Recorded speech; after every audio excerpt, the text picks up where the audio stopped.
નડિયાદની વાત કરીએ તો નડિયાદ બ્રહ્મર્ષિ સંસ્કૃત મહાવિદ્યાલયમાં વેદ આચાર્ય શાંતિલાલ જેવરામ જોશીની જન્મ શતાબ્દી મહોત્સવ ઉજવવામાં આવી છે।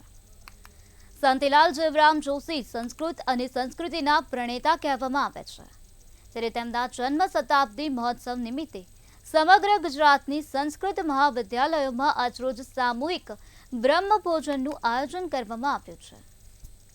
अनेक संस्कृत पाठशालाओं में वेद गुरुजी शांतिलाल जेवराम जोशी जन्म शताब्दी महोत्सव निमित्ते उजवવામાં આવે છે, જેને લઈને સંસ્કૃત મહાવિદ્યાલય દ્વારા આ નિમિત્તે વૃક્ષારોપણ તથા વેદો ઉપનિષદ રુદ્ર મહાપુસ્તકનું વિમોચન કરવામાં આવ્યું હતું।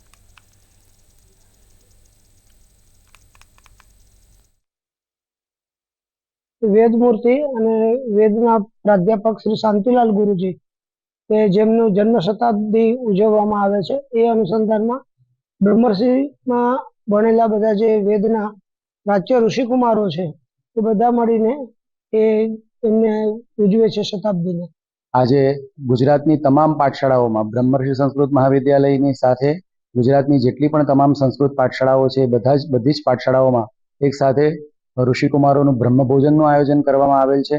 શતાબ્દી મહોત્સવ અંતર્ગત ગુજરાતની અનેક પાઠશાળાઓની અંદર તેમજ આજે બ્રહ્મર્ષિ સંસ્કૃત મહાવિદ્યાલય ખાતે 101 રુદ્રી પાઠ કરવામાં આવ્યા, તેમજ અખંડ ઓમ ત્ર્યંબકં જજામહે મંત્રનો પણ જપ અને અભિષેક કરવામાં આવી રહ્યો છે।